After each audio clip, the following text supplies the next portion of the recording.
درودی به پایان با شما هستم، خودشناس شیرین. و امروز من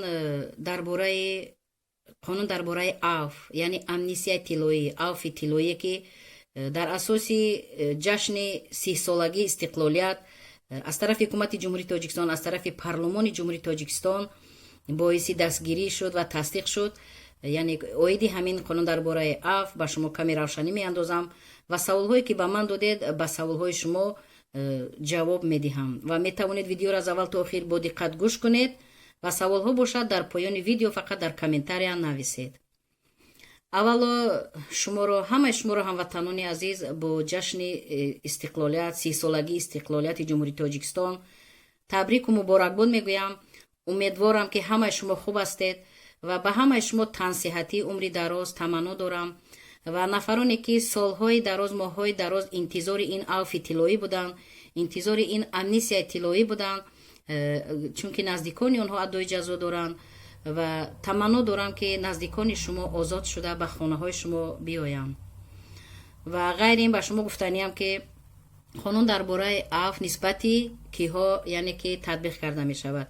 قانون درباره عفو نسبت زنها، نسبت نابالغان، نسبت نفرانی که سن و سال آنها از 55 ساله بالا است، نسبت معیوبان، نسبت بیماری های وزنین، نسبت شخصانی که در جنگ های دیگر دولت ها یعنی اشتراک کرده اند، جنگیده اند، نسبت نفرانی که از طرف دولت جمهوری تاجیکستان مکافات ها گرفتند برای خدمت هایشان و نسبت نفرانی که در صدمه چرنوبیل ضرر دیدند، نسبت شهروندان خارجی، نسبت آن همین گفته ها قانون درباره عفو تطبیق کرده می شود و پورا کیها آزاد کرده می شوند.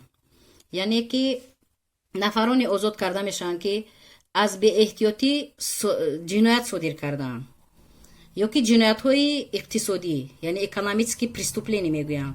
وقتی جنایت اقتصادی صادر شده باشد ضرر همون رسانیده شده پورا برقرار کرده شود، پورا آزاد کرده می شوند. یا که اجرای حکم با تأخیر گذاشته شده باشد یا که با جنایت گناهگار شده است که از آزادی محروم نشده است و شرطاً پیش از مهلت آزاد شده جزا در کلونیای اصلاحی. انا همین رو من به شما فهموندم، کمی روشنی انداختم و در قانونهای پیشتر درباره عفو از طرف کارمندان سود عالی جمهوری تاجیکستان، پروکراتورای گنرال جمهوری تاجیکستان، وزارت عدلیه جمهوری تاجیکستان در تلویزیون برآمد میکردن و به مردم میفهموندن و نمیدونم که حالا عین حال چنین برآمد شد یا حالا میشود و غیر این در گازیتا و مجله ها پورا قانون درج میشد، نشر میشد، مردم اون رو استفاده میبردن.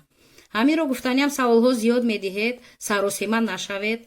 وقتی که قانون درباره عفو پورا نشر شد در گازیت و مجله ها که بر اومد، شما حقوقشناس نباشید، صرفم نروید، همون گازیت رو خرید و پیش یگان حقوقشناس، یوریست، ادوکات رفته با همون کس مصلحت کنید.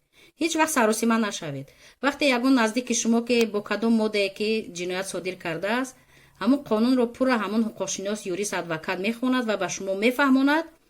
یعنی که نسبت همون نزدیک شما قانون درباره عفو چه خیلی تطبیق کرده می شود، یا سال جزایش کم می شود یا پورا آزاد کرده می شود.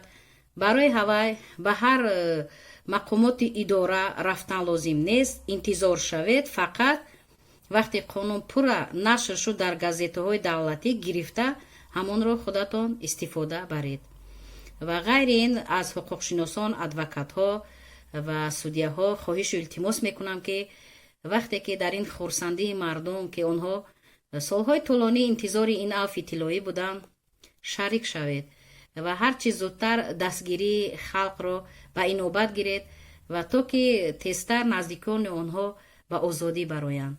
این هم یک کاری ثوابی است. در امان خداوند باشید. با شما بود حقوقشناس شیرین.